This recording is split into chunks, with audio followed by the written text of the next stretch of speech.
بسم اللہ الرحمن الرحیم نحمدہ و نصلی و نسلم علی رسول الکریم اما بعد۔ نماز کے تیسرے رکن رکوع اور چوتھے رکن سجدے کا بیان۔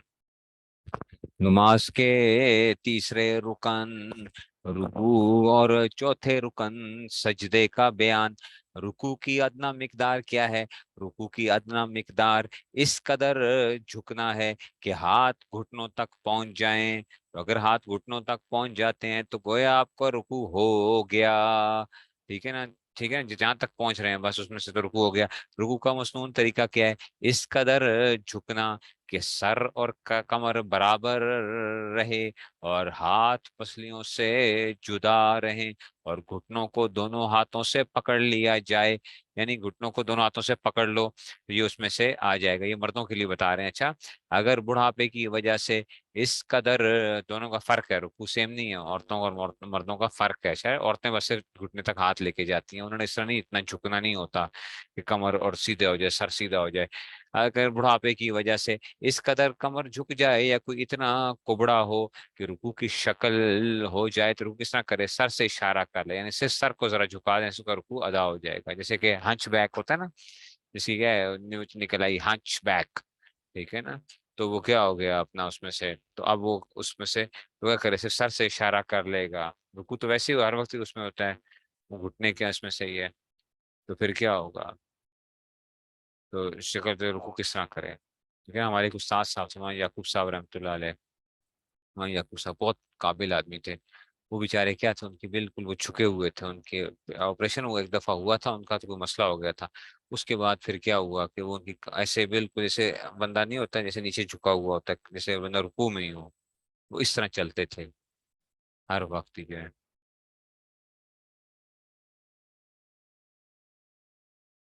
ٹھیک ہے نا؟ تو یہ اس میں سے اب آ گیا سوال۔ اگر بڑھاپے کی وجہ سے اس قدر کمر جھک جائے، کہتے ہیں سر سے اشارہ کریں، سر سے جو ہے سجدے سے کیا مراد ہے؟ زمین پر پیشانی رکھنے کو سجدہ کہتے ہیں۔ اگر صرف ناک یا پیشانی پر سجدہ کرے تو سجدہ ادا ہوگا، ٹھیک ہے نا؟ تو یا نہیں، اگر کسی عذر سے ایسا کرے تو جائز ہے، اگر کسی عذر سے ایسا کرے تو جائز، اور بلا عذر صرف پیشانی پر سجدہ کیا تو سجدہ تو ہو جائے گا لیکن مکروہ، اور بلا عذر صرف ناک پر سجدہ کرنا سجدہ ادا بھی نہ ہوگا بلا عذر۔ اگر عذر ہے تو پھر تو چلو اور مسئلہ ہے نا، اگر عذر نہیں ہے صرف ناک پر سجدہ کرنے سے سجدہ ادا نہیں ہوگا بلکہ کیا ماتھا ٹیکنا ضروری ہے۔ سوال، ہر رکعت میں ایک سجدہ فرض ہے یا دونوں سجدے فرض ہیں؟ اگر پیشانی اور ناک دونوں پر زخم ہو تو کیا کرے؟ سجدے کا اشارہ سر سے کر لینا ایسے شخص کے لیے کافی ہے۔ پہلے سجدے کے بعد کس قدر ٹھہر کر سجدہ کرے؟ اچھی طرح بیٹھ جائے پھر دوسرا سجدہ کرے، یعنی اچھی طرح بیٹھ جائے، اور میں نے آپ کو کہا تھا کہ آپ پڑھ لیا کرو سجدے کے درمیان میں اللہم اغفر لی وارحمنی وعافنی واہدنی وارزقنی، اللہم اغفر لی وارحمنی وعافنی واہدنی وارزقنی، ٹھیک ہے؟ یہ پڑھ لیا کرو، انشاءاللہ برکات آئیں گی زندگی کے اندر ایک دو سجدوں کے درمیان میں۔ سوال، عیدین یا جمعہ یا اور کسی بڑی جماعت میں لوگوں کی کثرت کی وجہ سے جگہ تنگ ہو اور پیچھے والے شخص نے اپنے آگے والے کی پیٹھ پر سجدہ کر لیا تو جائز ہے یا نہیں؟ جواب جائز ہے۔ مطلب اتنی تنگ جگہ ہے کہ بندے کا سر نیچے جا ہی نہیں سکتا، سجدے میں جا ہی نہیں سکتا، تو دوسرے ایک آدمی نے سجدہ کیا ہوا تھا تو اس کی پیٹھ کے اوپر ہی کیا کر لیا اس نے، دوسرے نے کیا کر لیا؟ سجدہ کر لیا، تو یہ کیا ہو جائے گا؟ سجدہ ادا ہو جائے گا پھر اس صورت میں رش کی وجہ سے۔ جواب، سوال، نماز کے پانچویں رکن قعدہ اخیرہ کا بیان۔ قعدہ اخیرہ کی کتنی مقدار فرض ہے؟ التحیات کے آخری الفاظ عبدہ و رسولہ تک پڑھنے کی مقدار بیٹھنا فرض ہے، یعنی اتنی دیر بیٹھنا۔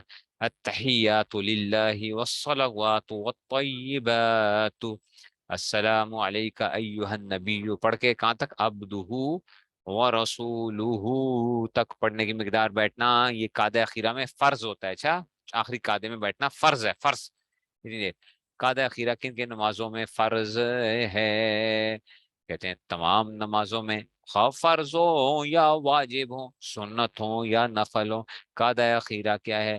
فرض ہے، فرض ہے، قعدہ اخیرہ کرنا فرض ہے، ٹھیک ہے نا؟ اللہم اغفر لی वरहमनी वहदिनी, अल्लाहुम्मा इग़फिरली वरहमनी वआफ़िनी वहदिनी वरज़ुक़नी, अल्लाहुम्मा इग़फिरली वरहमनी वआफ़िनी वहदिनी वरज़ुक़नी। चलिए बिस्मिल्लाह। वाजिबात नमाज का बयान। वाजिबात नमाज से क्या मुराद है? वाजिबात नमाज उन चीज़ों को कहते हैं जिनकी नमाज का अदा करना ज़रूरी है। अगर उनमें से कोई चीज़ भूले से छूट जाए तो सजदा साहब करने से नमाज दुरुस्त हो जाती है। ठीक है ना? वाजिबात नमाज उन चीज़ों को कहते हैं जिनका नमाज में अदा करना ज़रूरी है।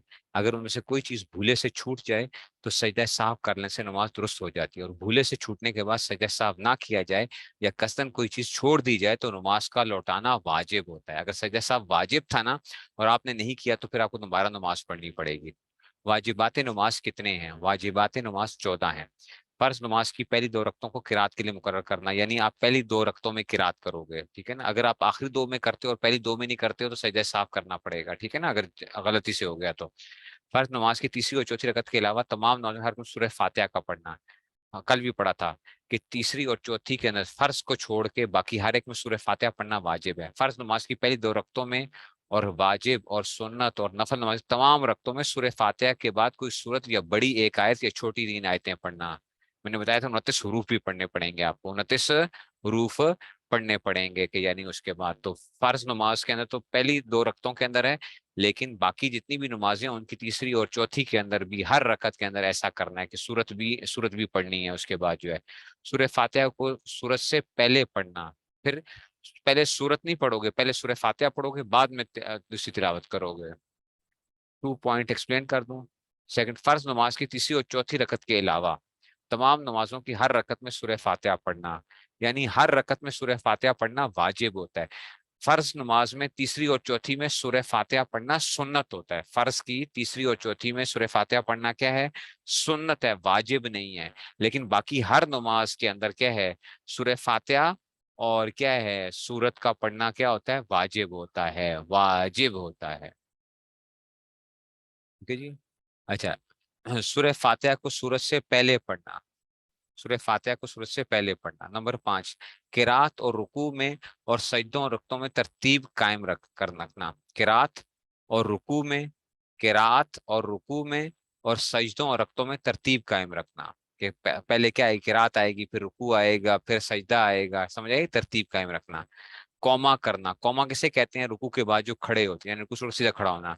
जलसा यानी दोनों सजदों में सीधा बैठ जाना, ये भी जलसा होता है। तादील अरकान यानी रुकू सुजूद वगैरह को इत्मीनान से अच्छी तरह अदा करना। तादील अरकान समझ आइए?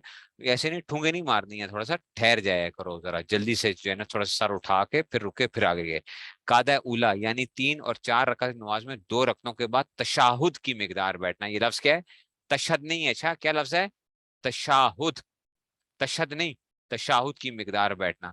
कादा उला यानी दूसरी रकत पे जो बैठते हो ना, दूसरी रकत पे जो बैठते हो, ये कादा उला कहलाएगा ना। कादा उला में 3 जगह 2 रकत तशहुद की मिकदार बैठना भी वाजिब है। दोनों कादों में तशाहुद पढ़ना। अत्तहियातु लिल्लाहि वस्सलावातु, ये पढ़ना भी क्या है? वाजिब है, वाजिब है। इमाम को नमाज फजर, मगरिब, इशा, जुम्मा, ईदैन, तरावी और रमजान शरीफ की वितरों में आवाज से किरात करना। और जोहर, असर वगैरह नमाजों में आहिस्ता पढ़ना। ये कल भी पढ़ा था। लफ्ज सलाम के साथ नमाज से इलादा होना। सलाम कह के अस्सलाम वालेकुम व रहमतुल्लाह सलाम, ये वाजिब है निकलना। नमाज वितर में कुनूत के लिए तकबीर कहना और दुआए कुनूत पढ़ना। नमाज वितर में कुनूत के लिए तकबीर कहना यानी अल्लाह अकबर कहना वाजिब है। अच्छा, उसके अंदर और दुआए कुनूत या कोई दुआ, ठीक है ना, दुआए कुनूत हो अव्वल तो वही करो। अगर नहीं आती तो कोई भी दुआ पढ़ लोगे तभी वो वाजिब तो अदा हो जाता है। तो दुआए कुनूत पढ़ना भी क्या आ जाएगा? यानी ये जो है ये भी क्या है? वाजिब है। दोनों ईदों की नमाज में जायद तकबीरें कहना। ईद की में 6 तकबीरें जायद होती हैं। अल्लाह अकबर कहते हैं, 3 पहले में पढ़ते हैं 3 बाद में, तो वो भी क्या होती हैं? वाजिब हैं, वो भी वाजिब हैं। तो ये 14 क्या आ गए? नमाज के वाजिबात आपके सामने आ गए हैं। ठीक हो गया जी? इसको आपने करना है।